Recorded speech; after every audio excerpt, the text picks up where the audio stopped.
皇上来了，快快快！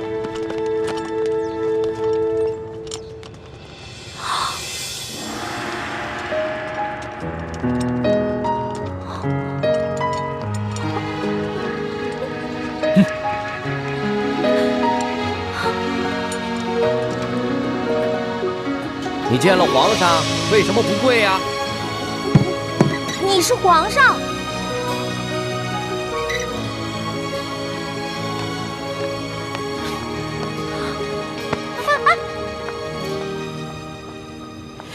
哎，李公公，这个小答应他可是……嘘，这皇家的事啊，别问，也别管。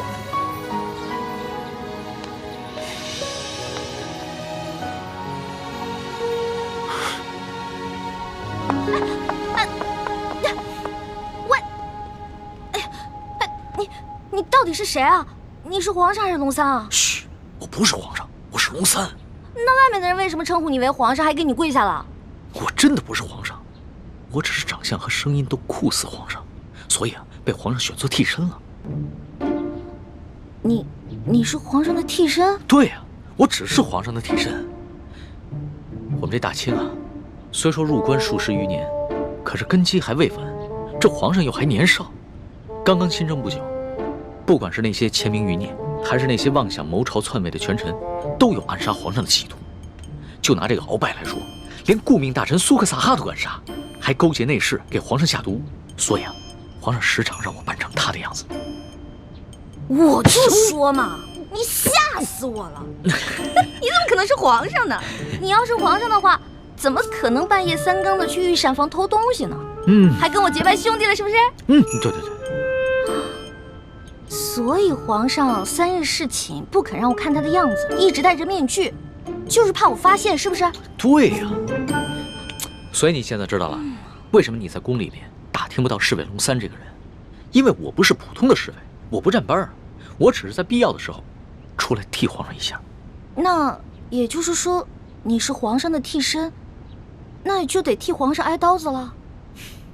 我身为臣子，当然要效命于皇上了。再说，皇上待我不薄，我也是心甘情愿替他卖命。龙小弟，你太可怜了。你说你当皇上的替身，皇上对你好，说白了就是让你去给他卖命。哼，从古至今，所有的皇帝都一个样，自私自利，全都是冷血无耻之徒。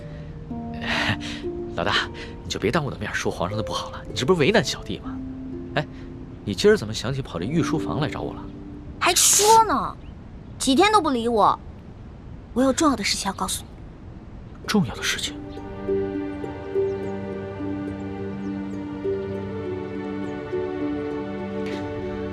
这皇上一听说丽妃遇刺，就怀疑过鳌拜，没想到真的是他。可不是嘛，这个鳌拜勾结内侍，行刺嫔妃，简直是胆大包天，把皇上都不放在眼里。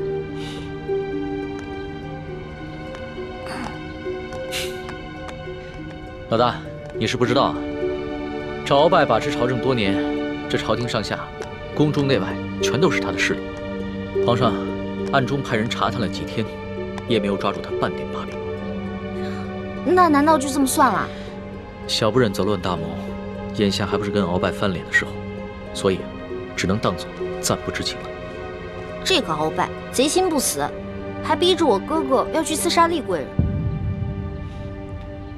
你务必跟你哥哥说一下。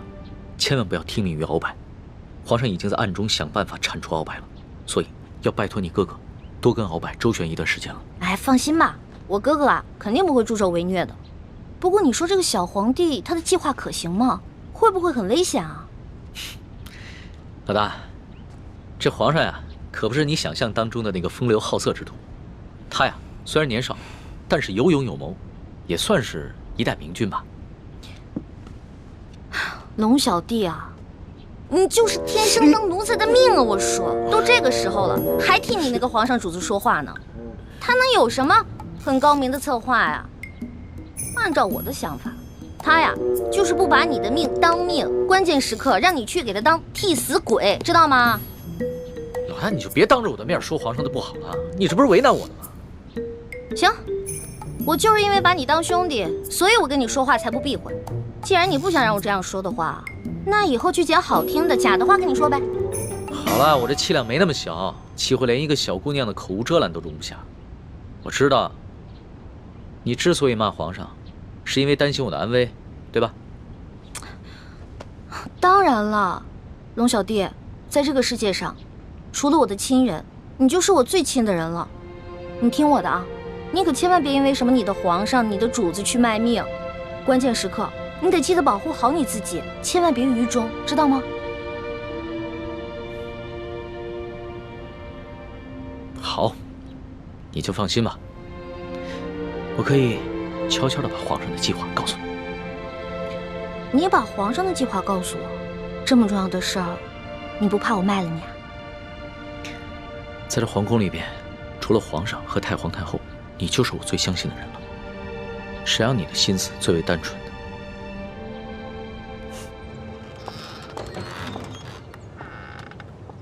李德福，送欢答应回永和宫。这。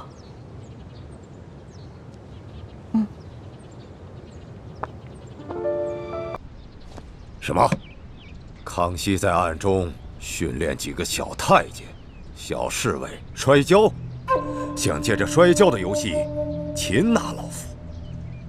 你这消息来源可靠吗？他已经开始怀疑行刺厉贵人的幕后主使就是中堂大人，所以加强了对厉贵人的保护。卑职想尽办法，也无从下手。这康熙少年老成，若是他真的想拿下老夫，那他绝不会向任何人透露半点风声。更何况，老夫乃大清第一勇士，这康熙岂会指望几个只会摔跤的少年就能拿得下老夫呢？这种计划太过儿戏了。说不定他们是想钓鱼吧，想让老夫主动上钩。若是老夫先动手，那就中了他们的计了，那他就可以名正言顺地下诏拿下老夫了。中堂大人思虑周密，卑职佩服。不过，宁可信其有，不可信其无。若是皇上单独召见中堂大人，大人小心防备为好。老夫这大清第一勇士可不是浪得虚名，又怎会怕他那几个只会摔跤的少年呢？更何况老夫在宫中埋伏下了不少的心腹死士。若是康熙小儿真的敢冒险与老夫翻脸，那老夫定会让他后悔莫及。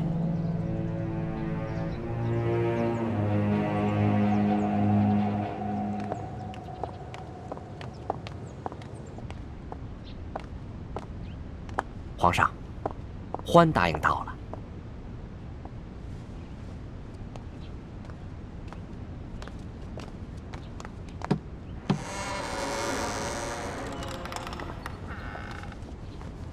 一欢，叩见皇上。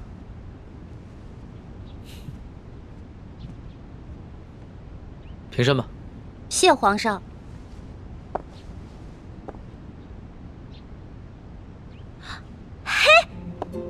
是你呀，龙小弟！哎呦，你以小欺大，你给我装什么皇上啊？这皇上跟龙三竟然长得一模一样，你怎么知道在你面前的是龙三，不是皇上呀？我怎么可能不知道啊？哎，皇上啊，那3日侍寝，虽然把灯光调得很暗，而且还戴了个面具，但是我可以看他的眼睛啊，他的眼神跟你完全不一样。你的眼神呢，温柔体贴，他不是。皇上看你的眼神很冷漠疏远吗？也不是。他看我的眼神有一种猎人看猎物的感觉。哎，我也说不清楚，反正那种感觉就很奇怪，就是觉得他不是什么正经皇帝。要不是你们俩眼神不一样啊，我还真认不出来。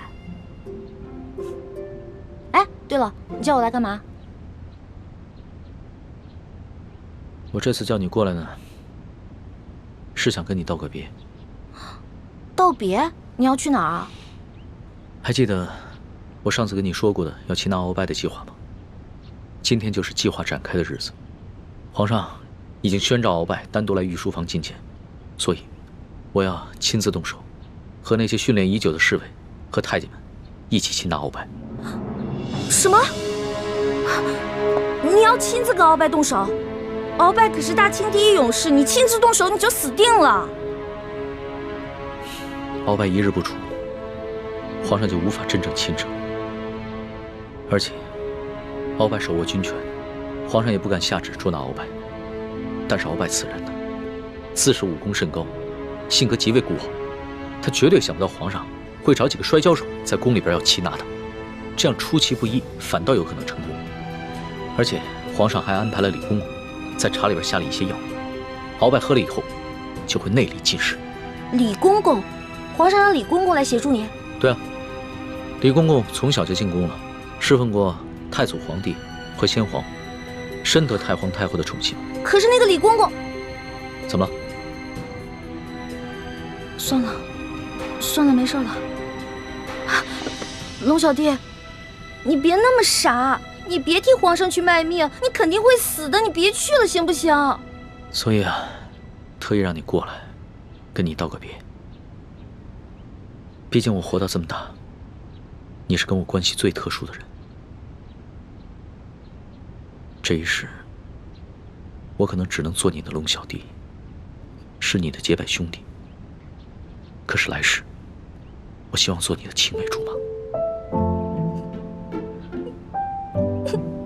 老大，你怎么哭了？我们两个是结拜兄弟，说好有福同享，有难同当的。你要是去送死了，就凭我这三脚猫的功夫，根本救不了你。那如果你死了，那我也得去死啊！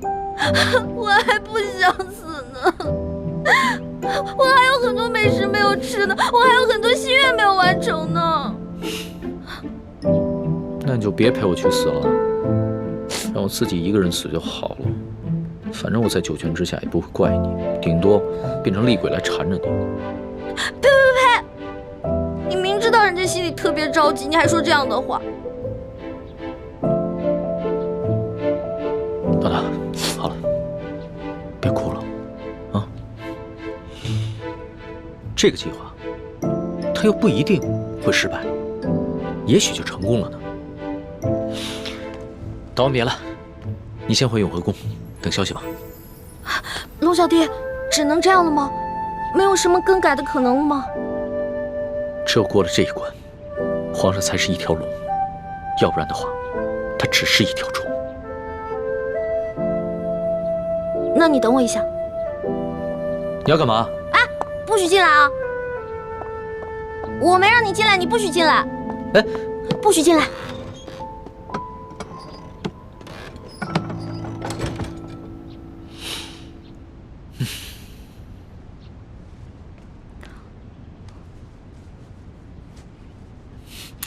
老大，你好了没有啊？你再不出来，鳌拜可就来了。哦，我知道了，知道了，马上。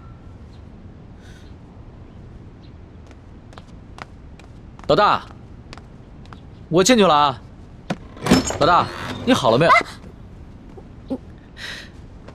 老大，你不会真是以为我要赴死了就要以身相许了吧？呸！你怎么变得跟那个小色皇帝一样了？真是近墨者黑。喏，给你的。这个是金蚕背心，鳌拜给我的，据说可以刀枪不入，水火不侵。反正我留着也没用，给你穿吧，你还能保护着你自己。好香啊，老大，这上面还有你的体香和体温呢。你干嘛用那种色眯眯的眼神看着我呀？你这样很猥琐，知道吗？你赶紧穿上吧，这之前我贴身穿的，反正我用不上，你穿上以后还可以护住你的要害呢。既然是你穿过的衣服，那我当然要穿了，要不然你替我穿。你这说的什么鬼话呀？我不想理你了。哎，老大，哎，老大，我是你老大，你是我小弟，所以你得听我的，知道吗？不能死。是，遵命。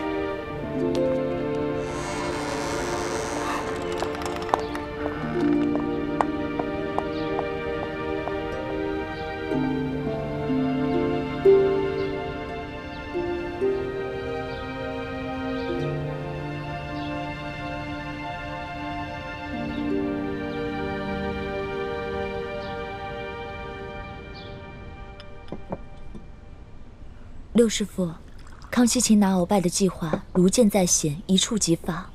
依您看，结果会如何？这很难说呀。康熙少年老成，而且又有太皇太后和一帮效忠爱新觉罗的老臣撑腰，而鳌拜又老谋深算，在朝廷中也树大根深。这两虎相争，谁赢谁输，还真的挺难预料的。不管是谁赢谁输，对于咱们整个联盟来说，都是有利无弊。咱们不妨坐山观虎斗。薛姐姐，一欢，怎么了？薛姐姐，六师傅，快点去救人！出什么事了？你要救谁啊？救龙三。龙三怎么了？今天康熙要在御书房擒拿鳌拜，但他自己不敢去，却让龙三扮成他的样子，带那些小侍卫、小太监去抓鳌拜。而且他还让李公公在鳌拜喝茶的水里放药。可是李公公是鳌拜的人啊，他肯定把这些计划都告诉鳌拜了。环妹，你犯糊涂了吧？就让康熙跟鳌拜去内斗好了，你急什么？如果真的是康熙的话，我不可能着急。可是去的是我的兄弟龙三啊，我们是拜过把子的兄弟，如果他死了，我怎么办啊？我们有福同享，有难同当的。你和那龙三结拜，本来就是闹着玩的，你还当真了？朱哥哥，你说什么呢？我们是认认真真的结拜，怎么是闹着玩？这龙三平时对我这么好，如果我见死不救的话，那太不像话了。可如果为了救一个龙三，我们几个都出手的话，这样太危险了，我们很容易暴露自己。环妹，你对龙三真的只是结拜之情吗？朱哥哥，现在都什么时候了，你还在胡思乱想？大师兄，小师妹虽然任性顽皮，但是她还是很有是非原则的。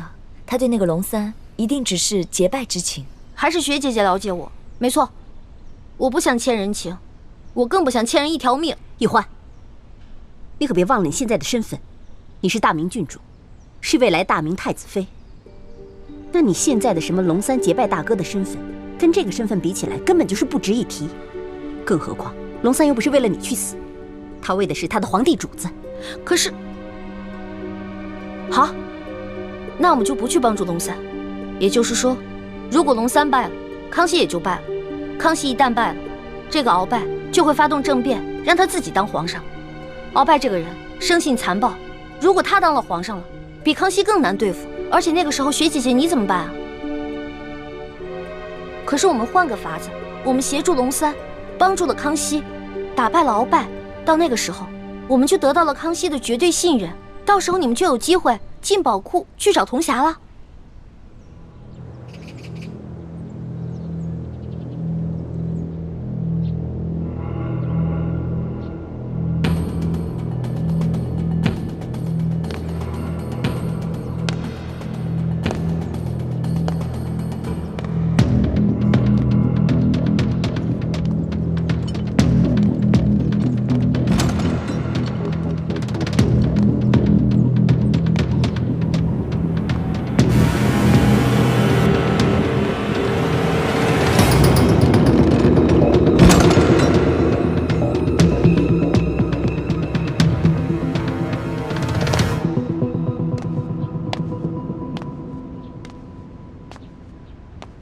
奴才参见皇上。免礼，赐座。谢皇上。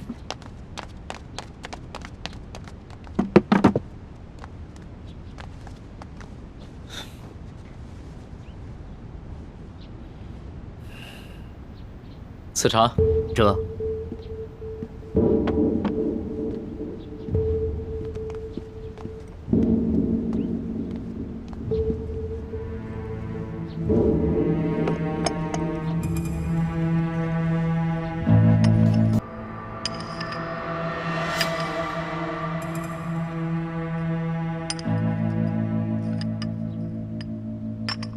王少保，这些茶都是今年新摘的龙井，是昨个浙江巡抚刚刚送进宫的，你不妨多品一品，看看比之安徽的银毫如何？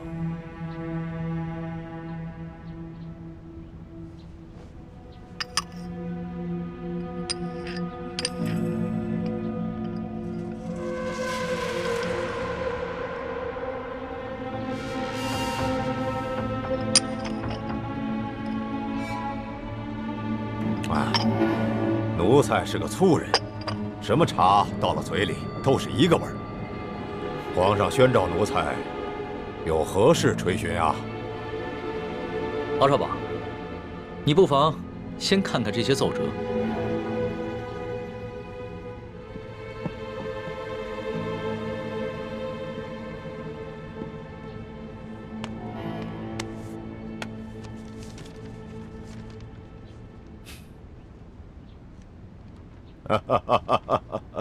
你笑什么？皇上，奴才笑这些要弹劾奴才的大臣们翻来覆去，陈词滥调，哎，也没说换一个新的花样。这上面还有许多奏折，你不妨都看看。不必了，想来左右仍不过是些什么擅权自专了、欺君罔上了、结党营私、诛戮大臣。你说这些，哎，全是些子虚乌有之事。鳌拜，你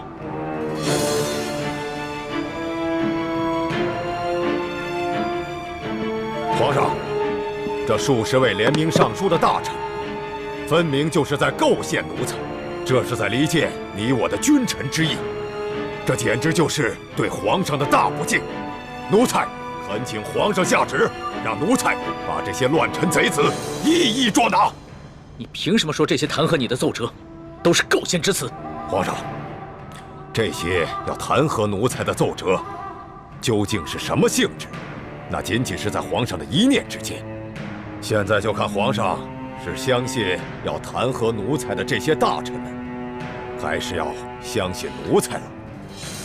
鳌拜，你当着朕的面撕毁奏折，言语无状，在你的眼里还有朕这个皇上吗？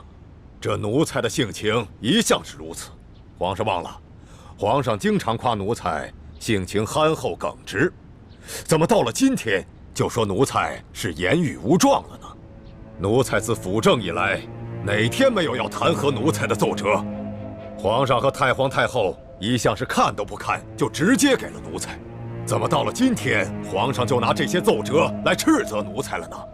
这么看来，不是奴才的眼里没有了皇上，而是皇上的心里根本就没有奴才了。到了现在，你还在强词夺理，丝毫没有悔改反省之心，真是让朕心寒呐！好了，皇上，你也不必处心积虑地挑奴才的刺儿了。皇上现在无非是翅膀硬了，想独揽大权，嫌奴才碍眼了。还是老话说得好，鸟进弓藏，兔死狗烹。皇上要如何发落奴才，就请直言吧。好，鳌拜，朕知你辅佐三朝，劳苦功高，朕看你不如安心找一个地方颐养天年吧。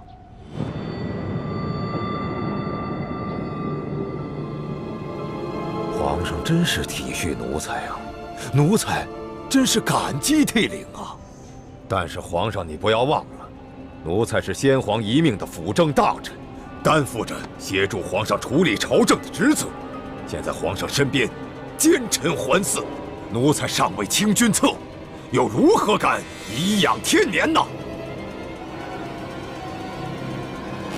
鳌拜啊，鳌拜，想不到你还是如此执迷不悟，真是有负先皇深恩，枉费朕的一片苦心。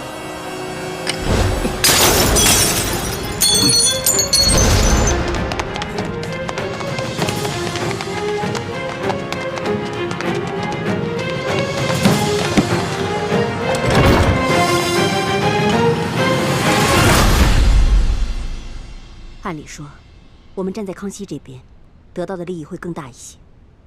可是现在我觉得，鳌拜获胜的可能性会更大。如果我们站错了队，那我们将会前功尽弃。那我们再等等吧，看情况，再随机应变。不能再等了，朱哥哥，你都不知道，龙三的武功还没有我强呢。鳌拜一只手直接把他掐死了。欢妹，这么重要的事情，我们当然要权衡一下。好，那你们权衡吧，我等不了了，我得去救我的龙小弟了。哎，欢妹，一欢，一欢对这个龙三有点过于担心了。大师兄，我觉得小师妹说的不无道理。眼下就是一场豪赌，我们把赌注押给康熙，对我们似乎更有利。我等不了那么多了，我得去救他。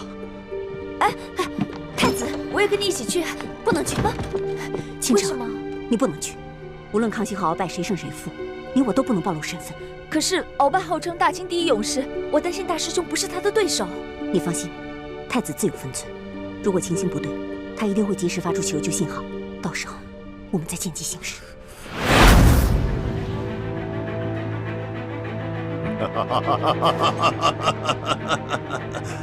玄烨呀，玄烨，没想到你如此小瞧我鳌拜，像你这般狂妄无知，又怎守得住我大清的江山呢？好，那老夫就先送你去见先帝，再另立新君吧。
小儿就想拿下老夫，天大的笑话！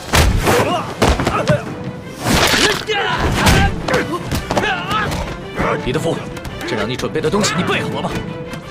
回皇上，奴才岂敢抗旨？奴才确实在茶里下了内力散，奴才也不知道为何会失去效果呀。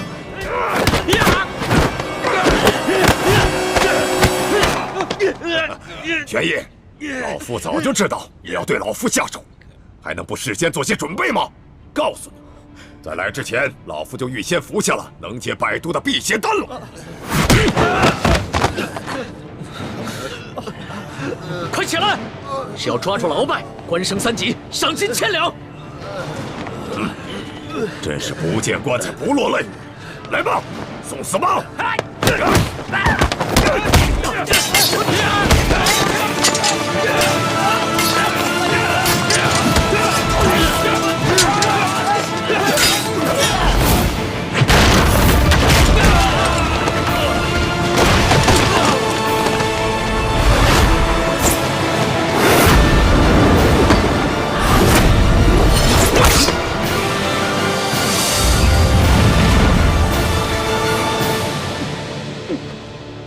皇上，你这是想和老夫比试比试武功吗？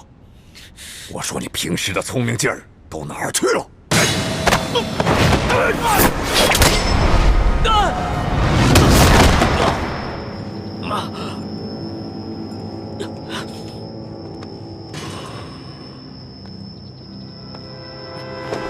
龙小弟，我来救你！没事吧？易欢，你疯了吗？你这个月的大补丸不想要了吗？义父，对不起了，请恕干女儿要大义灭亲了。你别忘了，你哥哥和你都服下了老夫的大补丸。我告诉你，一旦毒发，你们会死得苦不堪言。鳌拜，咱们来做个交易吧，你放了皇上，我也求皇上放了你，怎么样？老夫真是看走了眼了。老夫原本以为你是一个聪明伶俐的丫头，没想到你这般幼稚。站住，鳌拜！你已经中了我的7步之岛，如果你现在强行运功的话，你在7步之内就会毒发身亡。鬼丫头，你以为老夫会上你的当吗？就算老夫中了7步刀，也会在7步之内一样先毙了你们的命，让你们为老夫陪葬的。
罗小弟，你没事吧？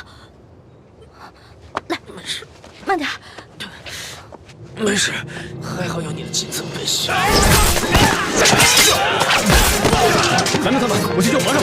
你去吧。死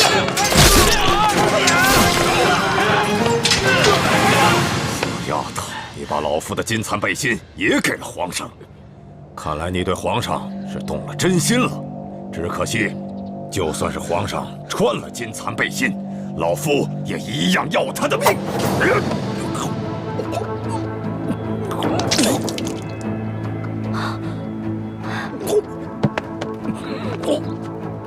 鳌拜，你果然与众不同啊！别人中了我的7步倒，只能走7步，没有想到你追了我们这么多步才倒，厉害啊！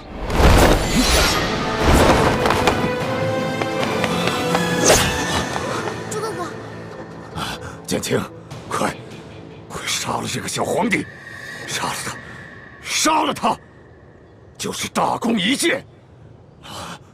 老夫就会把你们兄妹2人的大补丸的解药给你们，还会升你为太医院的院判。快，杀了他！朱哥哥，好，你可别糊涂啊！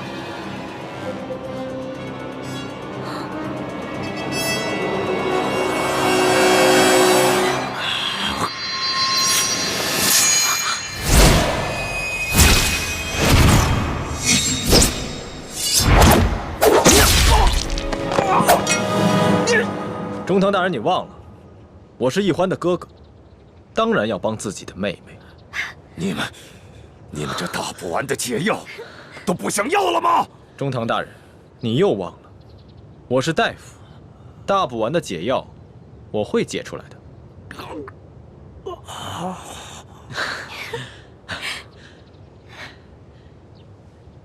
老大，你怎么受伤了？怎么流这么多血啊？我不知道，我居然受伤了。哎，你疯了！你撕龙袍是杀头之罪，是我的。好。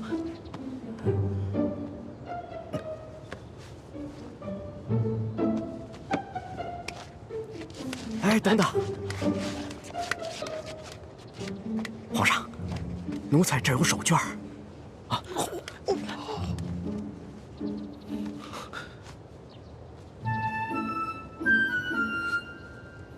好些了吗？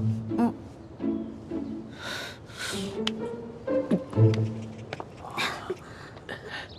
鳌拜，你别不服气，没想到你这个人不仅有勇无谋，还有眼无珠。站在你面前的根本就不是什么皇上，他是皇上的替身龙三。你说他是龙三？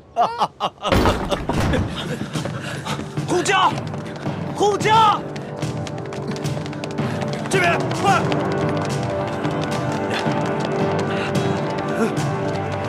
启禀皇上，情况果然如您所料，这宫中藏着数十个鳌拜的手下，奴才按照您的吩咐早有准备，才顺利的将他们拿下。好，擒下鳌拜。这，来人，拿下鳌拜。这，他真是皇上？对，这就是当今皇上。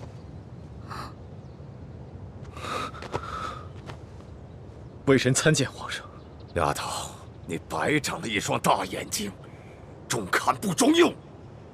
你可知这玄烨在先皇的皇子中排行老3，龙三的名字是他平时出宫微服私访时的化名。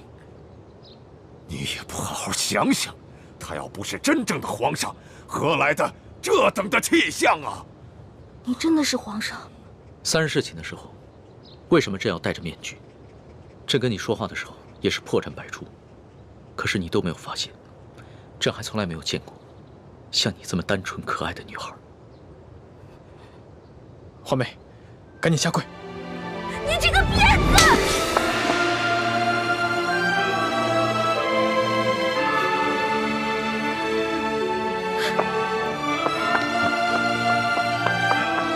皇上，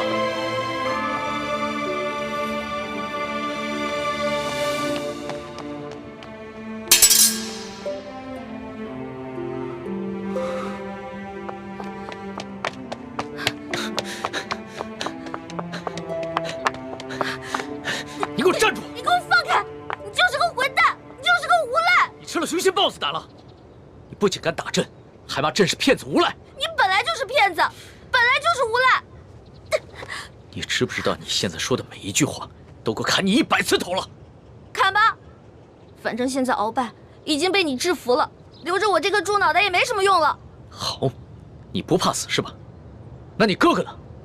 你知不知道你打了朕要被诛9族的？好啊，你先是利用我，现在利用完了对吧？我没有价值了，你就知道欺负我，砍我的头，还要诛我9族，有你这样欺负人的吗？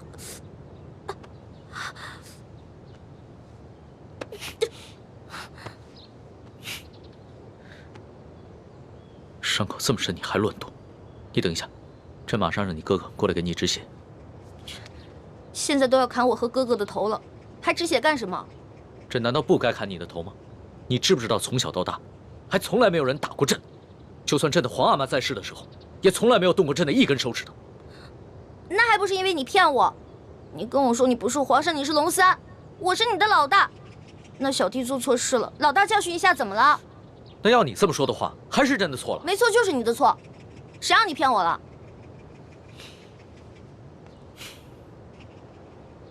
不过龙小弟，你不会真的要砍我跟我哥哥的头吧？你说呢？你当着那么多人的面打了朕，这要是不惩罚你一下的话，还怎么君临天下呀？你还有没有良心啊？刚刚是谁冒死帮你跟鳌拜拼命的？刚刚你确实挺勇敢的。朕原本以为你就算真的担心朕，但也只会躲得远远的。我现在真是后悔了，早知道我就应该让鳌拜把你大卸8块的。朕要是被大卸8块，你也好不到哪儿去。你忘了你跟朕结拜过？你还说我被你玩得团团转，你现在很得意很开心是不是？那你不也一样吗？啊，老骗我这个那个的，现在知道自己牛皮吹大了。我从小生在穷山村里面，我以为皇上都是那种威严的，哪成想是你这种泼皮无赖样啊！我怎么就泼皮无赖了？那你还一直女扮男装欺骗朕呢？啊？那反正你踢朕挨了一刀，又给了朕1巴掌，这事扯平了。不过，龙小，皇上，是不是以后我得跟他们一样，毕恭毕敬的叫你皇上了？那当然了，在外人面前，朕只能是皇上，你就不能胡闹。只不过，私底下，你如果还愿意叫朕龙小弟的话，朕会很开心的。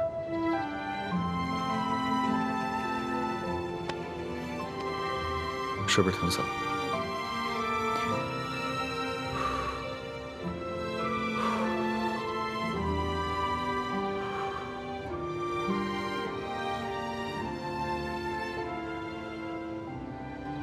所统，奴才在。朕封你为国史院大学士。奴才谢主隆恩。还有你的那些属下，护驾有功，全部每人晋升1级，赏白银1000两。谢皇上，奴才遵旨。皇上万岁万岁万万岁！平身吧。就。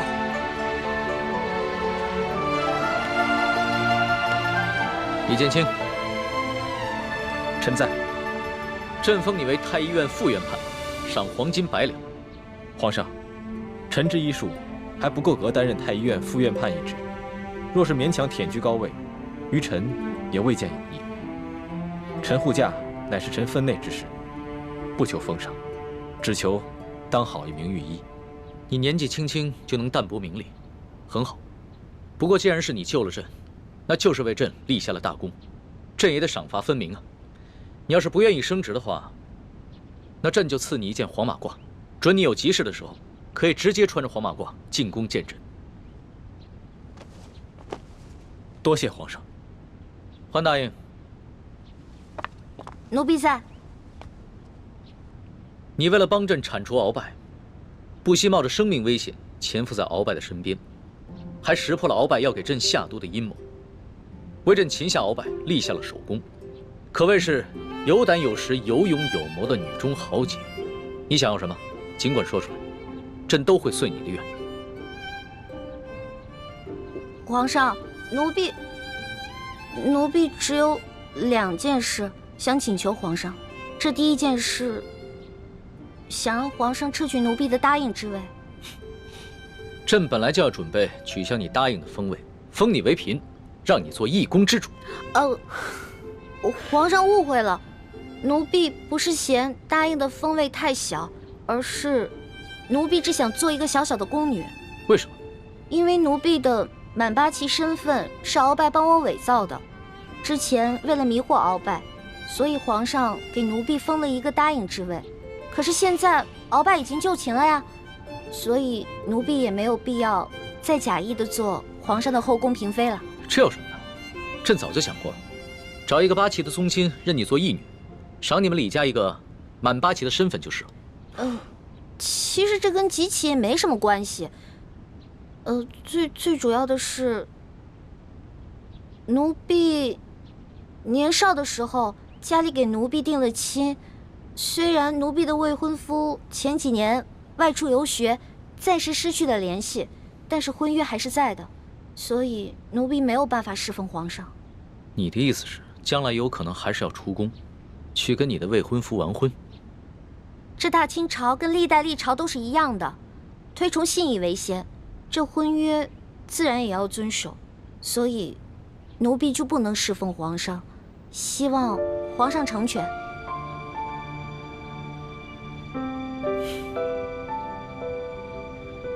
你既然不愿意做朕的嫔妃，那朕也就不强求你了。你毕竟是立下了大功，朕也不会让你做一个普通的宫女。这样吧，朕就留你在御书房，做朕的笔墨侍书。等将来你的未婚夫有了消息，朕就让你出宫去和他完婚。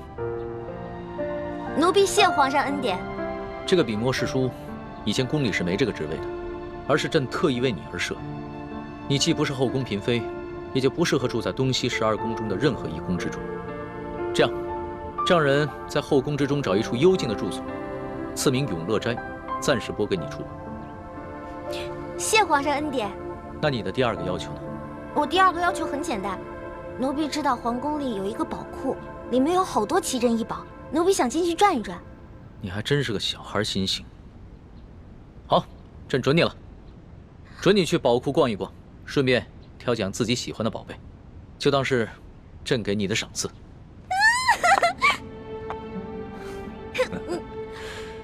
多谢皇上恩典。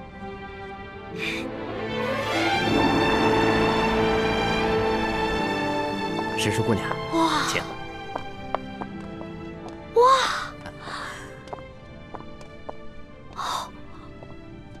公公，这皇宫宝库里面有这么多的宝物啊！是啊，我都不知道挑什么了。石叔姑娘，我跟你说，这宝库中的奇珍异宝啊，有数十万件。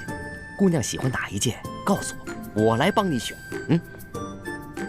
李公公啊，您可知道皇上为何让我来选宝物啊？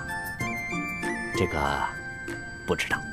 但是我知道，如今姑娘可是皇上身边的大红人呐。我在这宫中已经30-40年了，还是第一次看到奉旨到宝库中来选赏赐的事情啊。来，这皇上啊，让我来挑宝物啊，实际上是给我下了道密旨，是让我来这儿找铜匣的。哎，但是这事儿除了皇上知道，只有你我知道，不许告诉第4个人啊。奴才明白，姑娘你放心，我在这宫中当差好几10年了，就一样好处，嘴巴紧，从来不乱讲话。这个好，继续保持啊。好，走，我带你去看看册子啊。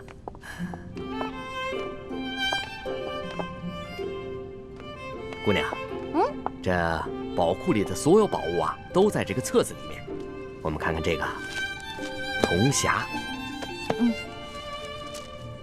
这个是铜匣的，你看看，这个宝库里的铜匣呢，一共有174件，不知姑娘想要哪一件啊？李公公啊，这个铜匣呢？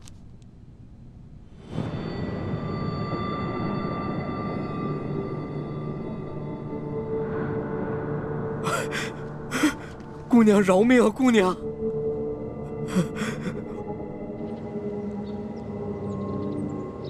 什么？铜匣被鳌拜拿走了？李公公说大概3个月前吧，这个鳌拜呢私自拿走了一个铜匣，还叮嘱他不能告诉任何人。我去登记册上看到铜匣的形状，应该就是我们要找的那个。恐怕不是鳌拜私下拿走的，是李公公亲自拿去献给鳌拜的。这个李公公现在还不知道我们已经知道了他是鳌拜的内奸，所以他在言语中呢为自己脱罪遮掩。哎，朱哥哥，我可听了你的话啊，没有揭穿他。你刚才说什么？3个多月前，那不正是义父告诉我们铜匣秘密的时候吗？难道鳌拜也知道了铜匣的秘密，所以抢先一步拿走了铜匣？可是鳌拜怎么知道铜匣的秘密呢？难道我们明珠谷出了奸细？奸细？我觉得会不会是鳌拜觉得那个铜匣很顺眼，自己比较喜欢，就顺手拿走了呢？环美，这么大的事情，我们不能存在侥幸心理。皇宫的宝库中有数10万件的珍宝，鳌拜偏偏选中了铜匣，一定是铜匣的秘密泄露了。那也就是说，咱们明珠谷有内奸了，那怎么办啊？眼下之计，只有想办法到鳌拜府上拿到铜匣，在暗中通知师傅们排查谷中所有人，找到奸细。学姐姐说的有道理，之前这康熙啊，一直担心我中了大补丸的毒，但他不知道咱们已经把毒悄悄的给解了，所以呢，我可以借口找解药，亲自搜查鳌府，康熙肯定会答应我的。环美，康熙一直对你言听计从，就连你之前打了他一巴掌，他也饶恕了你。但是，你千万不要被他的柔情蜜语所迷惑。朱哥哥，哎呀，你在其他事上都挺大气的，怎么这件事上这么小气呢？我接近康熙，还不是为了帮你实现为你父皇报仇、光复大明的梦想，结果你还怀疑我。对不起，环美，是我想多了。也不知道为什么，我心里总是不踏实。等我们拿到了铜匣，一起撤出紫禁城，再也不要见康熙了，好吗？怎么，你不愿意啊？哎呀，说实话啊，在这皇宫里呢，有最大的老大罩着我，想吃什么吃什么，想玩什么随便挑，这种感觉还真让我轻飘飘的。我还想多享受几天呢。你呀，哎呀，好了，我只是把我自己内心的话说出来而已嘛。为了不让你生气，我保证等找到铜匣以后，跟你们一起撤，行了吧？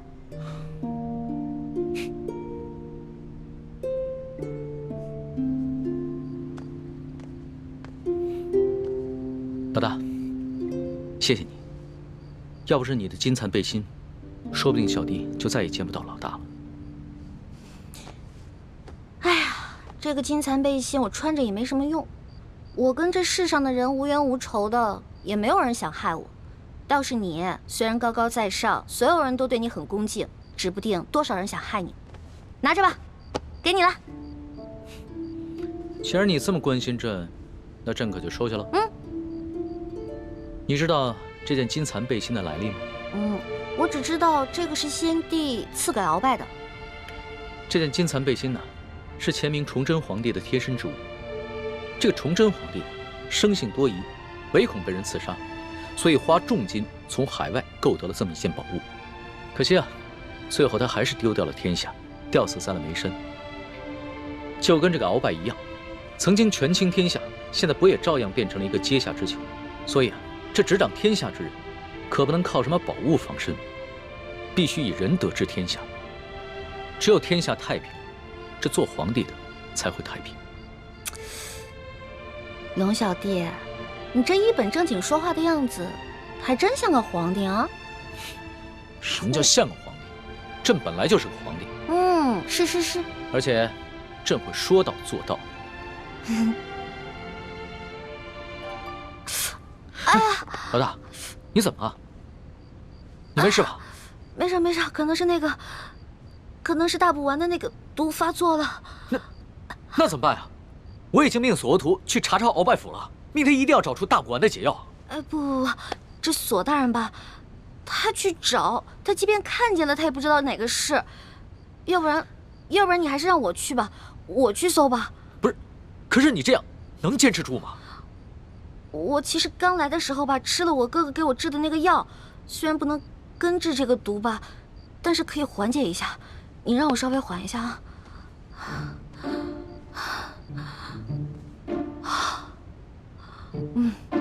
好多了，应该没问题了。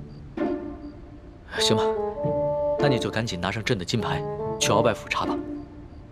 老小弟，如果我去搜的时候看到一些金银财宝，我能不能顺便带走点儿？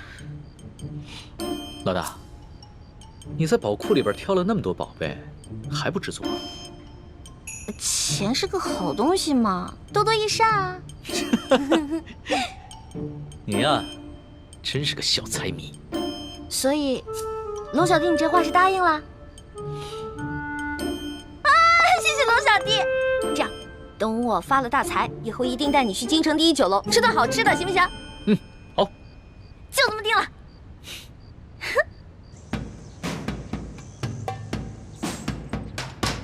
还不去？石树姑娘，这都是为你准备的。来，尝一尝，应该是不错的啊。经典一下。好吃。好吃吗？好吃。啊。翡翠时间，这边。的确好吃。等一下。啊。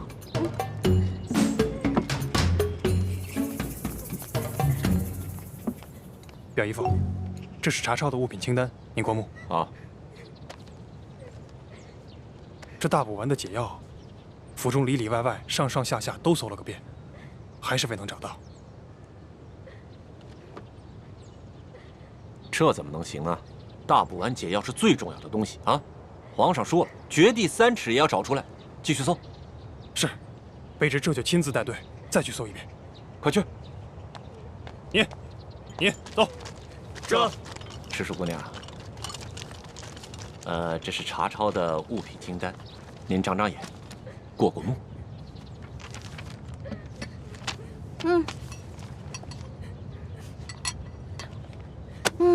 不用看了，这个不对。不对。哪里不对啊？啊，石树姑娘。这个清单啊，肯定不对。这不对吗？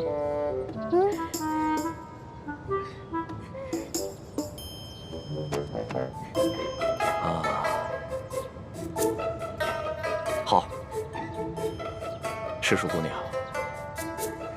咱们能不能借一步说话？好啊。走。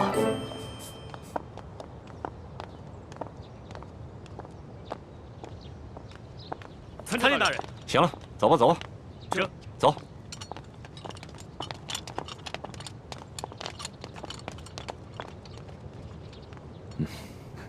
索大人，有什么话您就直说吧。哎，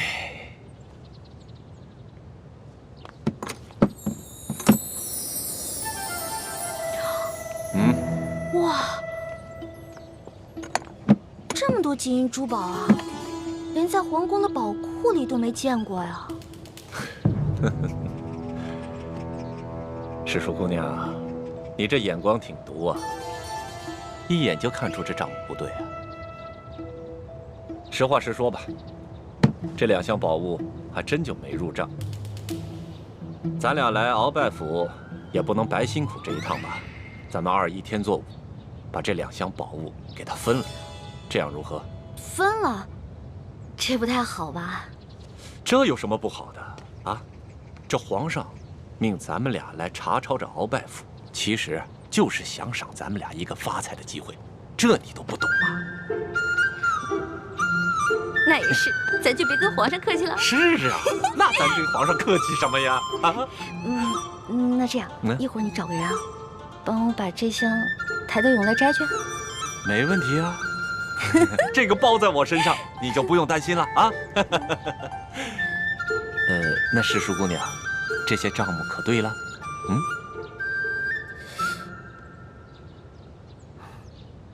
不对，还是不对啊？什么不对啊？世淑姑娘，这还有哪儿不对呀？啊？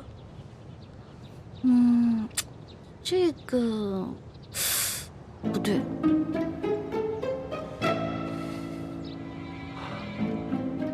行，你厉害。走，跟我走。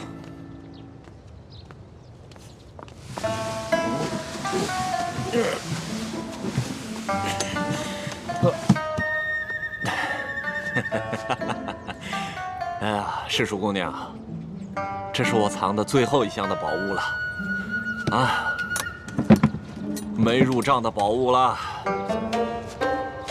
哎，这个箱子也没有。鳌拜到底将铜匣子放到哪儿了？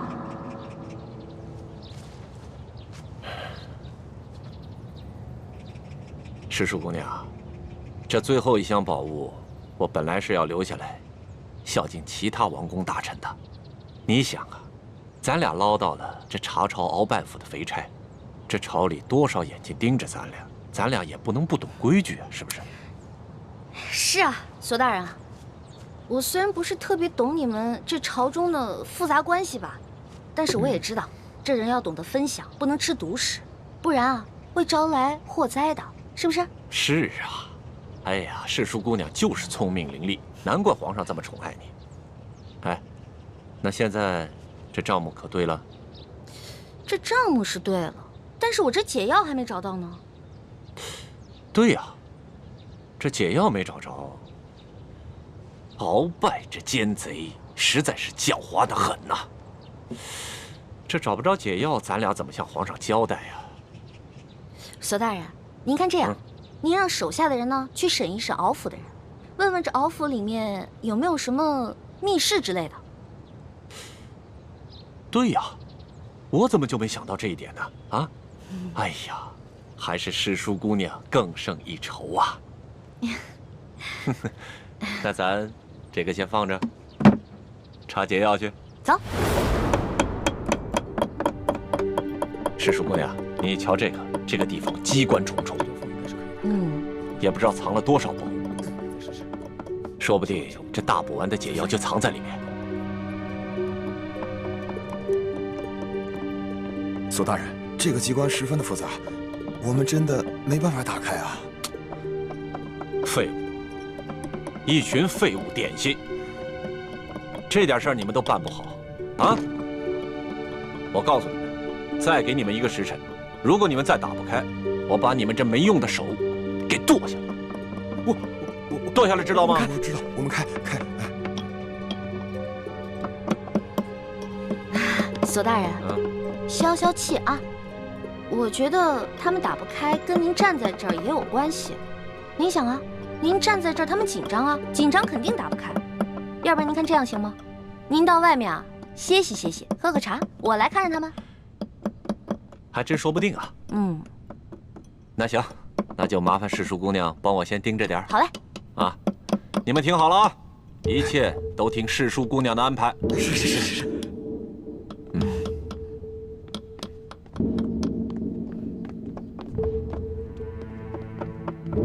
世叔姑娘，这个机关设计得非常巧妙，我等真的无力打开啊！是啊，我看看。您请啊，您看看。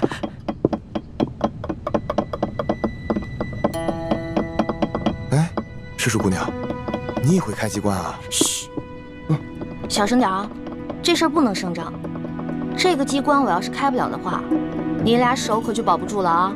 是，我们不说。我这次要是开不开的话，千万别怨我啊！不会，能开。哎，您请。哎，您请。天灵灵，地灵灵，保佑我一定要开啊！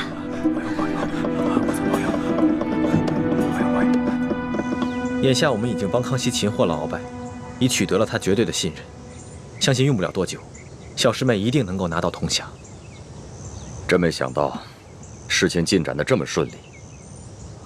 这10几年来，我们一直没能完成的任务，居然被你们几个月之间就完成了。看来你跟易欢真是我大明的福星，受天之庇佑啊！等找到铜匣，樊师妹和叶师弟再拿到1号金钥匙以后，我们就能取出藏宝图，招兵买马。到了那个时候，光复大明的大业就成功一半了。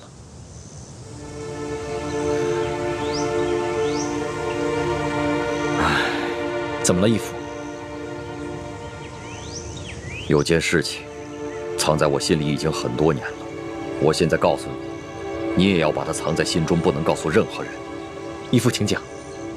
孩儿定当守口如瓶。你可知道，我为何让你们活捉孙府？为了清除逆党，同时追查二哥四星的下落。那你可知道我为何要急于见四星？二哥四星乃是义父的亲生儿子，当年曾随义父出生入死，立下过汗马功劳。现在二哥下落不明，义父下定决心寻找他，当然是出于父子人伦，人之常情。我急于找到四星，并不仅仅是因为父子情深。你可知，那镶着玛瑙的第2号金钥匙，当年就在我的手上。当时我为了掩护先帝逃亡，自知必死，就把那金钥匙交给了四星。义父是说，那2号金钥匙随着二哥不知所踪了。当年我本有机会救我的妻女，但你就把太子交给我，你的座位让给晋王妃。陛下，万万不可！请你和皇后快登车吧。臣已经为臣妻备好了马车。父王，你竟然让母妃和妹妹另列马车，马上就到。刚刚陛下明明让母亲上车，你却不让。你明明知道我三桂马上就要破城了。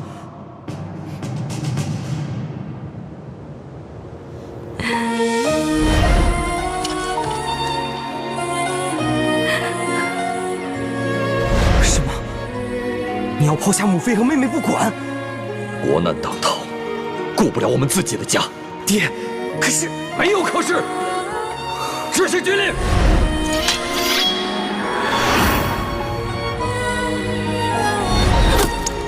娘，小妹，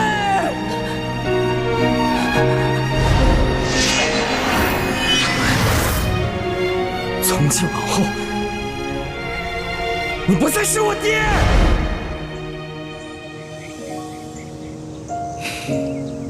这么说来，现在我们手上只剩下了延平王的3号金钥匙。就算找到了铜匣和1号金钥匙以后，也都于事无补了。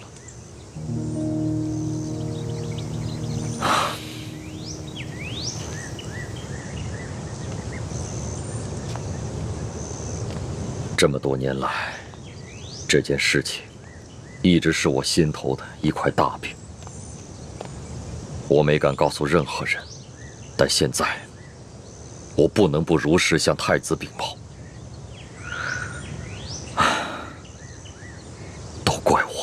耽误了光复大明的大业。义父千万别这么说。义父为我大明，为我朱氏，已经牺牲的够多了。义父，等我们找到铜匣和1号金钥匙以后，我们再一起寻找二哥的下落。四星多年来杳无音信，我怀疑，如今他早已不在人世，要不然就是故意隐藏起来，以此来惩罚我当年的狠心。义父，我们一定会找到二哥的，而且我相信，总有一天，他会理解你的苦衷，而苍天定会庇佑我大明。皇祖母，这只是一个小小的答应，居然敢动手打皇上。更不可思议的是，皇上居然还不予追究，还破例给他封了一个什么笔墨侍书的职位，给他加倍的疼爱。岂有此理！岂有此理呀！小小的笔墨侍书，竟敢在大庭广众之下去打皇上！李德福，这怎么？你怕皇上怪罪，不敢食言？回太皇太后，不是奴才不敢直言，当时奴才和索大人还有宫里的内侍，全都低头跪在地上，只听见一声清脆的响声，没有看清到底发生了什么事啊。那其他人呢？都没看见？这个奴才就不知道了。那声巴掌响，是皇上自己打了自己一下？当然不是。那就是皇上打了李一欢那个贱婢一下。也不是。这也不是，那也不是，你现在就跟本宫说清楚，这一巴掌到底是怎么回事？皇后娘娘，奴才是实话实说，当时确实奴才没有看见李欢打了皇上一巴掌。这皇上又严令我们不许多嘴，所以奴才不敢妄加猜测呀。你这个老滑头！李德福啊，看来你真是有点老眼昏花了，该瞧到的你都没瞧到。太皇太后恕罪，奴才该死，请太皇太后责罚。李德福，你可是这宫里的老人了啊！你说说，冒犯了皇上，该当何罪？回太皇太后，冒犯皇上，那是死罪。那动手打了皇上呢？这奴才在宫中30多年了，还从未见过如此胆大包天、不知死活之徒，所以无旧例可循。但显然当处以极刑，诛灭9族。李德福啊，你若不是皇后禀报了哀家，你还在那儿装聋作哑呢。奴才该死，奴才该死！哎呀，李德福啊，李德福，你服侍了哀家已经整整30年之久了。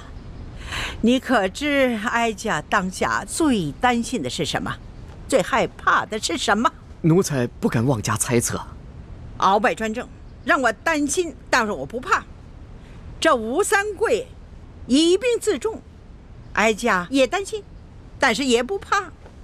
哀家最怕的是这宫里头再出现一个像董鄂妃这样的狐妹子，怕会毁了皇上，毁了我大清江山呐！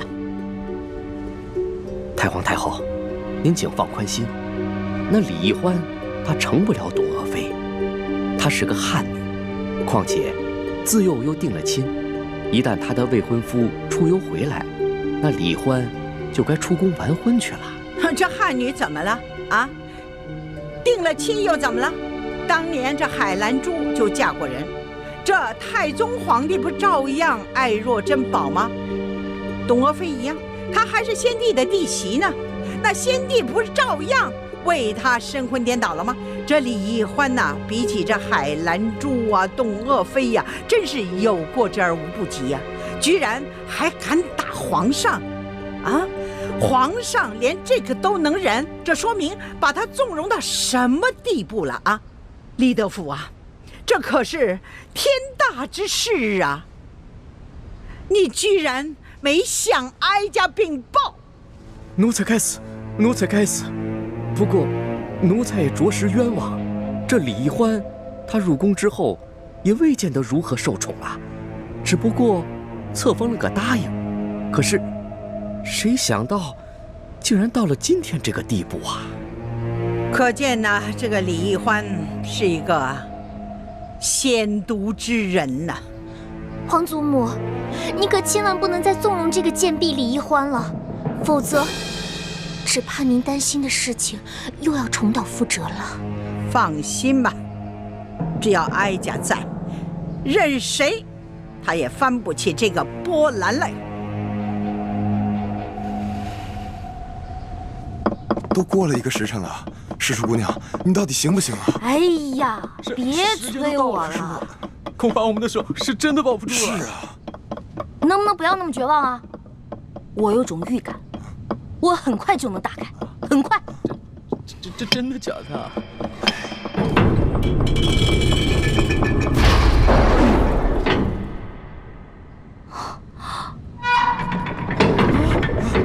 这个时辰了还没打开吗？天哪！我打开了，我打开了！世叔姑娘，你可太棒了！哎，世叔姑娘，真是没想到，你居然会开机关呐！太了不得了！走，不是，我不会开机关，我是之前皇上不是安排我在鳌拜府当卧底吗？我看见过几次，照葫芦画瓢，您看捣鼓了1个时辰才给捣鼓开。哎，世叔姑娘，真是没有想到，你看这么一次就能够记下手法来，这可太了不得了，真是聪慧过人呐！走，咱们休息一会儿。如今鳌拜倒台了，我弟弟有何反应？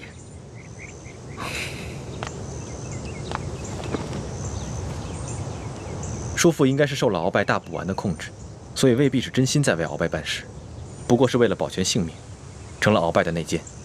眼下鳌拜被关进了天牢，没有把他供出来，我们也没有揭穿他，所以康熙也未曾怀疑过他。眼下他在宫里的日子，也算是风平浪静。那，如果我向他表明身份，以你对他的观察，他是否会认我这个亲大哥？是否会弃暗投明，加入我们光复大明的联盟？这个很难说。我曾经试探过他几次，他常常感慨自己孤身一人，似乎十分想念从前的亲人。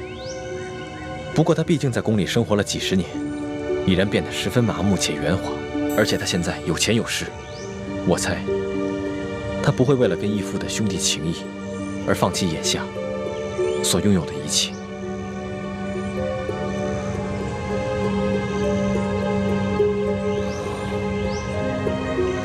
好吧，那就再慢慢观察观察。哎，世叔姑娘，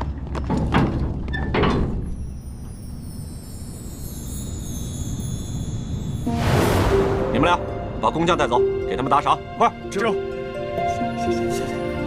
没想到啊，这鳌拜老贼的密室，珠宝多的比皇宫还多。可不嘛。哎，索大人，要不然这样，咱俩呢先挑点，剩下的入账，您觉得呢？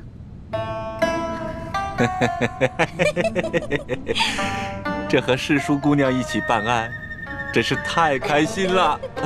是，您那边，我这边，怎么样？行动！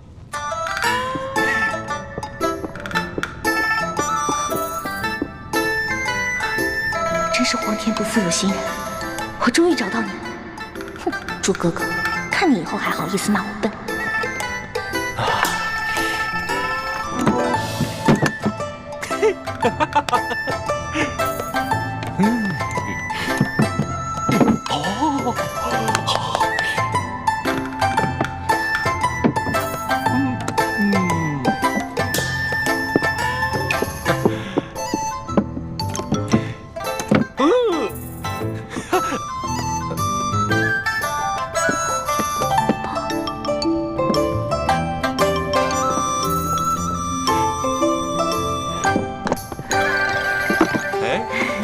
世叔姑娘，你这就挑好了？当然了，再多挑点吧。哎，不了，我挑的已经够多了。索大人，您再接着挑点呗。我呀，哎呀，我想起来了，不对呀，怎么了？这大补丸的解药还没找到呢，怎么跟皇上交代？那您要不要再带着手下人继续看看？您看这天色不早，我挑的已经够多了，我先撤了。好嘞，那我送你出去。来，谢谢索大人。慢点。好。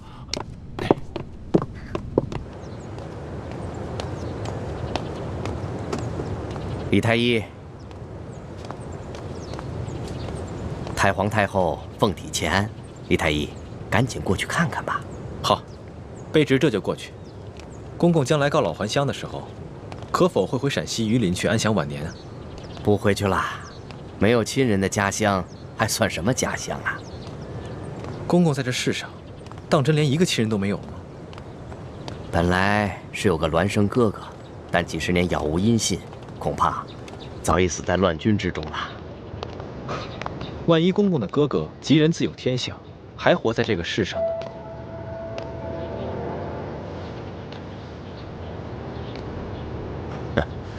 怎么可能呢？在这世上，怎么可能有那么好的事呢？啊，快走吧，太皇太后还等着呢。看来，他还是很渴望亲情的吧？如果义父出面与他相认，他一定会很惊喜吧？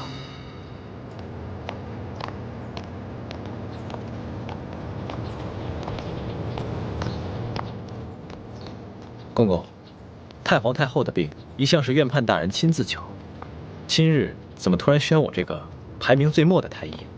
这个咱家就不清楚了。也许是院判大人觉得你年轻，却医术高明，太皇太后也就留上心了吧。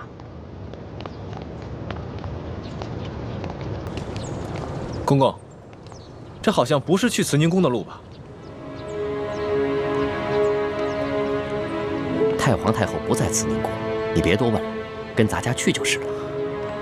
公公，太皇太后宣我瞧病，不会是有别的什么事吧？看在咱们同乡同姓的份上，能否告知一二？你多心了，你刚刚才救了皇上，太皇太后也许是想赏赐你呢。多谢公公，走吧。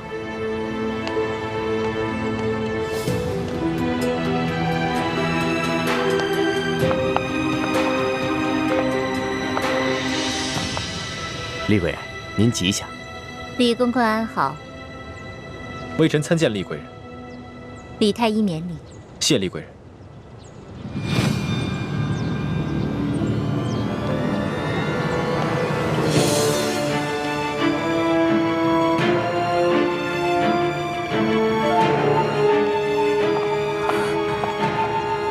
师父，大师兄出事了，我去永乐宫通知医患。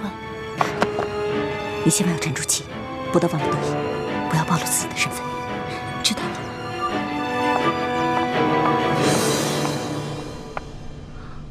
吗？踏破铁鞋无觅处，得来全不费工夫啊！如果朱哥哥看到这个铜匣子，一定会惊喜万分的。到时候我就将找到铜匣子的过程说得惊心动魄，让他们以后再也不敢小瞧我这个小师妹了。哼！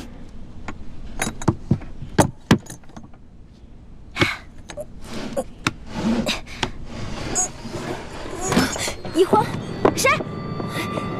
一欢，快去救大师兄，快啊！啊！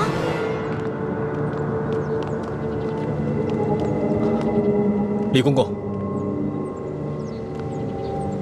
太皇太后不是宣我来看病的吗？怎么把我带到这儿来了？有什么事情先进去再说啊！开门。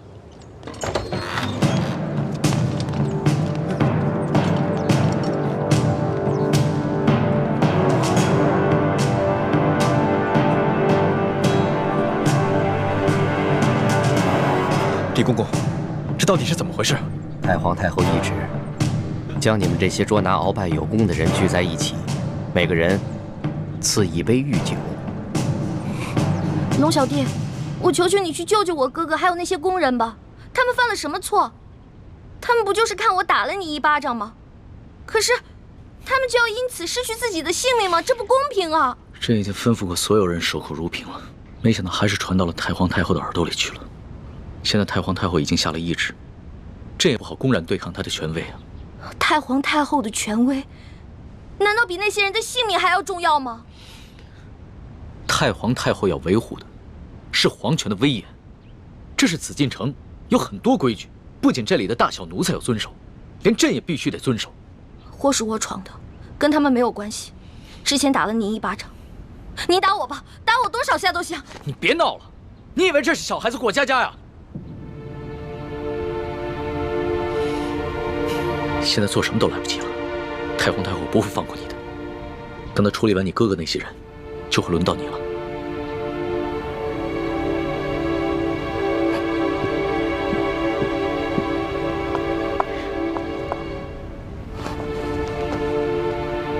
那皇上，您还是先杀了我这个祸首吧。如果先杀了我的话，死在哥哥的前面，我就不会那么内疚了。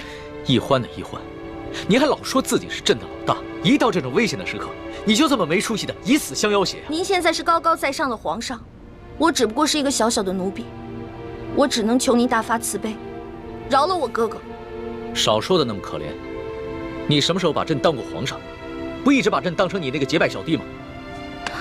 奴婢再也不敢不知天高地厚了。您现在是皇上，不是奴婢的龙小弟。皇上，之前都是奴婢错了，要罚你就罚奴婢吧。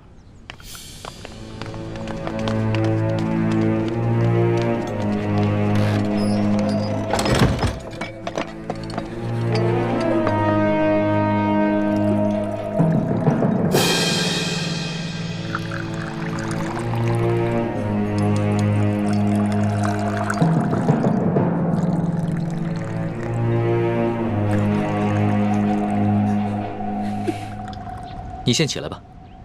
我不起。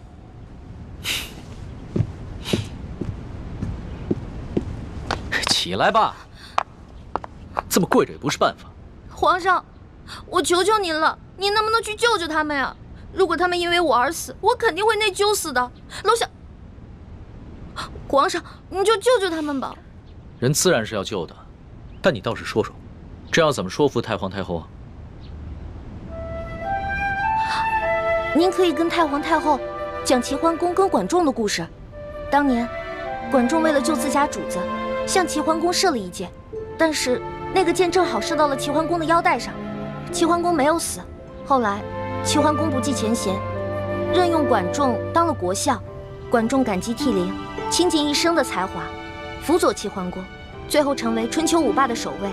皇上，您不会连齐桓公都不如吧？论气度，朕自然是不输齐桓公的。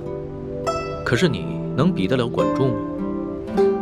论治国之才，奴婢当然比不上管仲的一根汗毛。但是，你想招来人才容易，想找到像我这样陪你吃喝玩乐、赌骰子拼酒的人，可不容易啊。这个理由倒是很充分。只不过，早晚有一天你都要出宫嫁人，不能一辈子留在宫里陪着朕，那朕岂不是很吃亏？原来您是因为这个呀？那您现在想怎么办啊？跟朕说说你那个青梅竹马吧，他叫什么名字，长什么样，家世如何？这个属于奴婢自己的秘密，不能告诉你。那你总得告诉朕，他的外貌仪表、才华气度比朕如何？这个嘛，我也没法说。有什么不好说的？让你说，你说不就完了吗？那我真说了，你可不许生气啊！笑话，朕在你的心里度量那么小啊？他确实没有皇上您高贵俊逸，但是他很温柔，对我特别好，人很老实，我说什么他就做什么，我可以把他吃得死死的。不像你，今天说这个你开心了，明天说那个又得罪你了。那你爱他吗？二师傅，我头晕。师傅带你去休息啊。二师傅，一环他是在装病，你千万别上了他的当。一会儿大家练完功，再罚你扎半个时辰马步。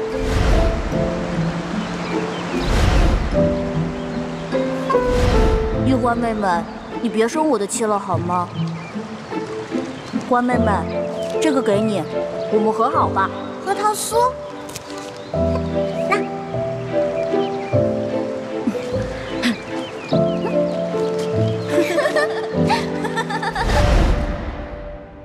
哎呀，皇上现在都什么时候了，您还说这些闲话？您赶紧跟我去救人吧。皇帝也是人，也有七情六欲，也有好奇心，甚至也会嫉妒。龙小弟，我求求你了，你要是再不去的话，他们人头马上就要落地了。放心吧，这个宫里没那么容易见血，要灭口用的都是鸩酒。鸩酒？那您赶紧下旨吧。走，快去救他们！你先别着急，这太皇太后一下子从朕身边抓了10几个人，还需要等你过来求朕，朕才知道怎么做吗？朕虽然不好公然抗旨，但是早已命人准备了解药了。真的？那你不早告诉我？不对，你是不是得需要什么条件才能给我解药？当然。朕就想问你一个问题：你爱这个青梅竹马吗？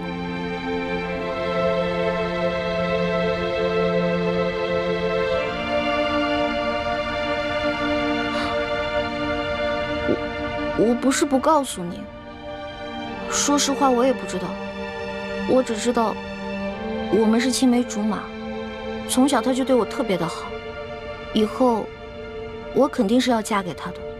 至于爱不爱，我自己心里也不清楚。哎呀，好了，我现在回答完了，你可以跟我去救人了吧？等一下，朕还有一个问题。你怎么那么多问题啊？你有话快说，有屁！皇上，您问吧，您快点问。你爱朕吗？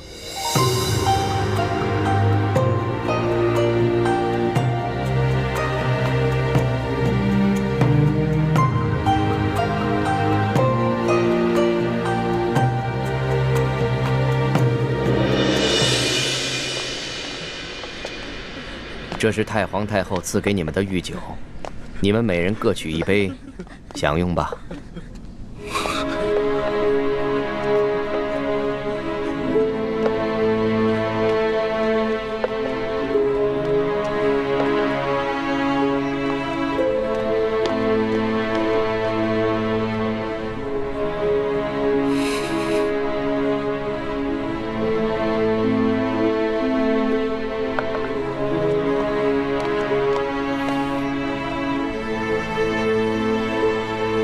这酒有毒。公公饶命！公公饶命！李公公，太皇太后为何要赐毒酒给我们？咱家也没有办法。事到如今，我就让你们做个明白鬼吧。都怪你们的运气不好，看到了不该看的场面。李公公，我们什么都没看到，不明白你在说什么。还请您帮我们向太皇太后求个情，饶了我们大家吧。咱家没有这个面子，更没有这个胆子。这太皇太后的懿旨既然已经颁下来了，谁都救不了你们了。这毒酒，你们喝也得喝，不喝也得喝。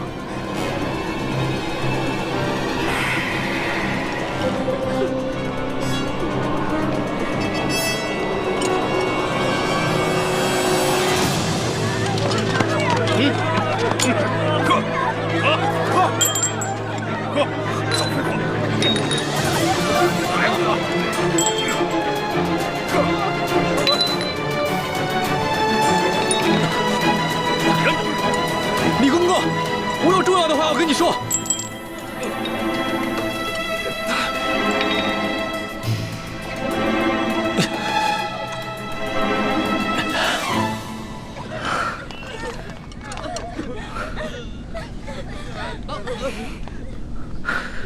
李公公，我知道你和我们一样，都服过大补丸，都是鳌拜埋在宫里的棋子。今天，你若不救我和这些宫人，那么你的秘密我也不会再替你报仇了。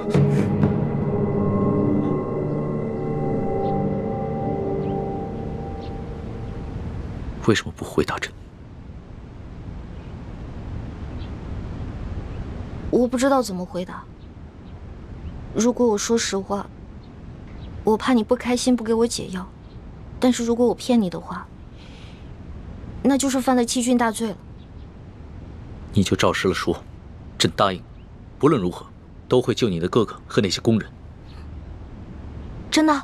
天子之语，金口玉言。不爱。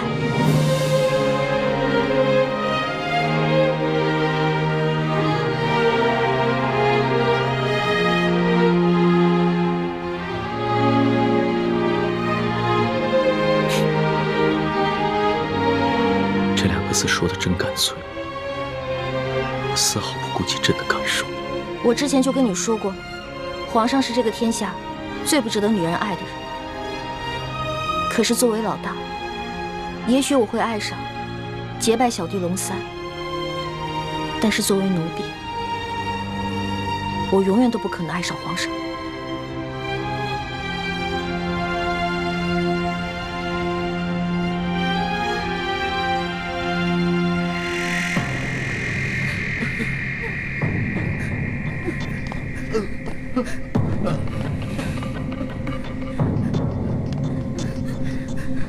杀了他！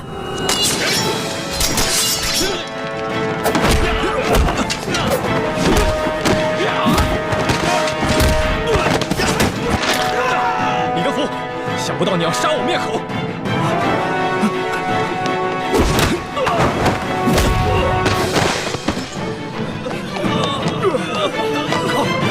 快追啊！站住！快！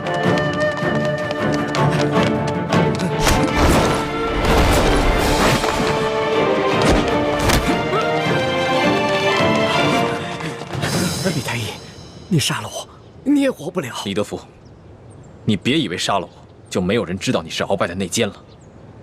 你别忘，我还有我妹妹易欢，我若是死了，她绝对不会放过你。李太医，你我都是同乡又同姓，我本来是想照顾你的，可是太皇太后这懿旨一下来，我们这些做奴才的，除了照办还有别的办法吗？我救了皇上的性命，又助皇上擒拿鳌拜，立下大功，太皇太后怎么可能不分青红皂白，就要置我于死地？哎，都怪你那个妹妹呀！仗着皇上对她的宠爱，她就无法无天。我在这宫里都已经几十年了，我从来没有看见过哪个宫人敢打皇上的。易欢呢？现在怎么样了？我不知道，但我知道太皇太后不会放过她。李太医，你先把我放了，继续替我保守秘密，让我去向太皇太后求情，我尽量求情，你看怎么样？那些工人呢？哎呦，这都什么时候了？咱们都泥菩萨过河，自身难保，哪还有闲心顾及他们呀？不行，我不能眼睁睁看着这么多无辜的人丧命。我要见皇上。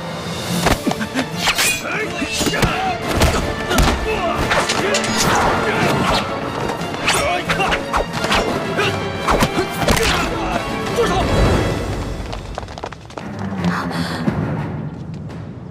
皇上，微臣参见皇上。凭什么？李太医，朕赦你无罪。你现在马上和索额图去解救那些中毒的工人。微臣遵旨。这，快！李德福，这差事你办得可真是用心呢。皇上恕罪。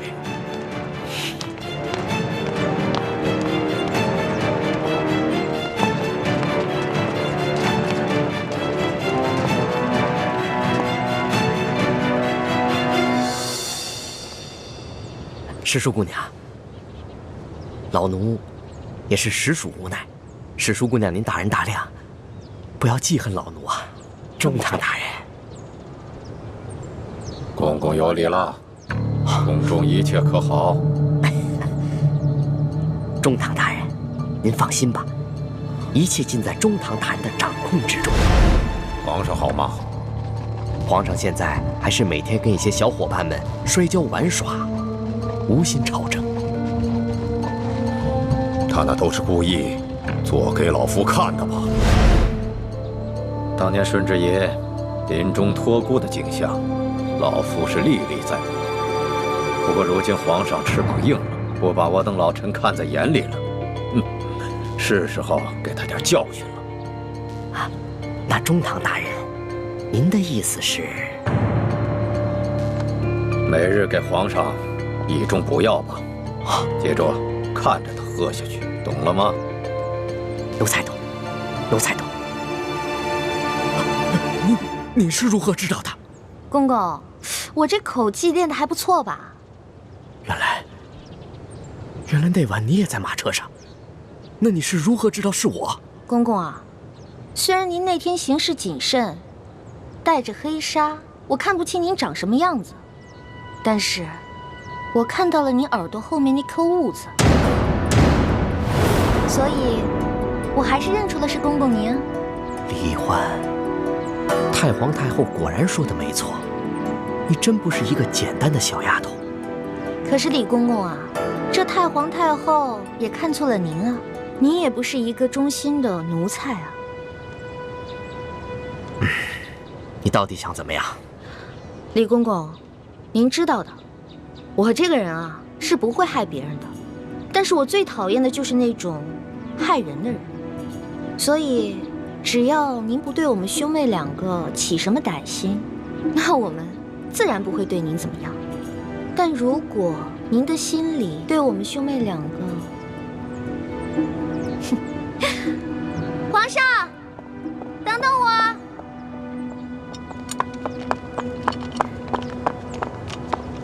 龙小弟，谢谢你啊。其实就算你不求我，我也要救那些宫人们。虽然这会让太皇太后特不高兴，但是朕已经擒下了鳌拜，真正亲政，朕必须坚持己见。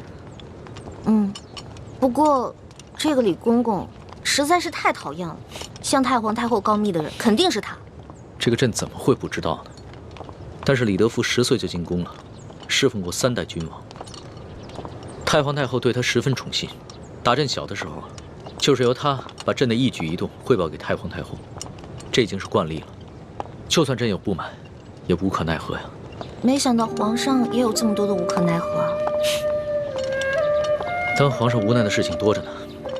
对了，大补丸的解药你搜到了吗？我哥哥还没有完全的研制出来，估计这个鳌拜是想彻底让我和哥哥给他陪葬了。那怎么办？这鳌拜虽然已经擒下，但他毕竟是3朝元老，他的一生功过十分复杂，朕还没有想好怎么处置他呢。而且他的性子十分桀骜，无论如何，他都不肯交出大补丸的解药。龙小弟，我是你老大，自古啊，吉人自有天相，没问题的我。朕真的是没用啊，连你都保护不好。龙小弟，你可千万不要对我这么好，不然我会愧疚的。都快点，把药给我灌下去！把药赶快灌下去！快点，赶紧的，把嘴撬开！给我喂下去！快！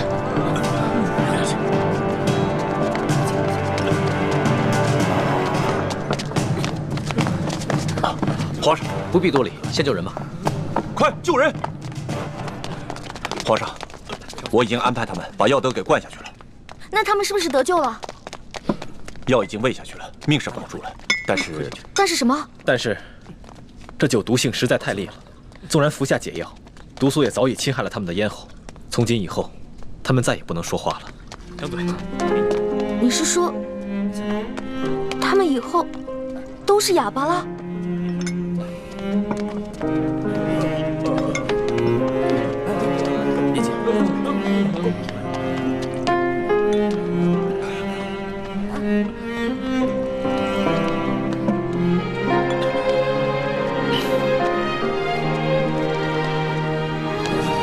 是我害了，对不起，都是我害了你们。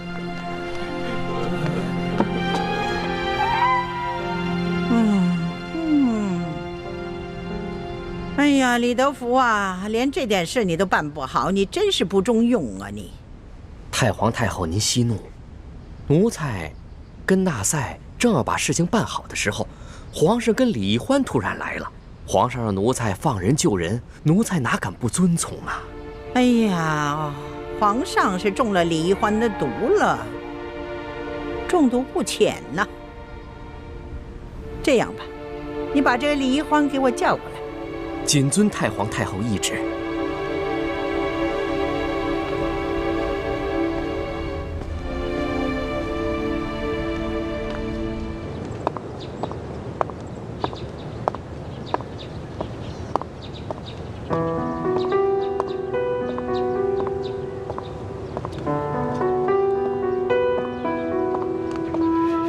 龙小弟，没想到我冲动打了你一巴掌，居然害了这么多无辜的人。这也没想到事情会发展成这个样子。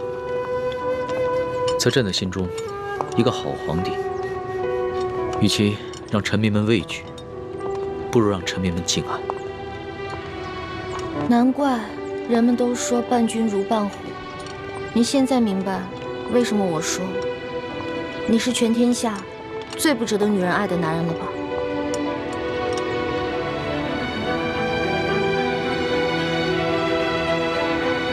懿欢，朕知道这件事情在你心里一定留下了很深的阴影，你更不可能会爱上朕了。也许这皇宫确实不适合你，你应该出宫去嫁给你那个青梅竹马的未婚夫，可能会更幸福。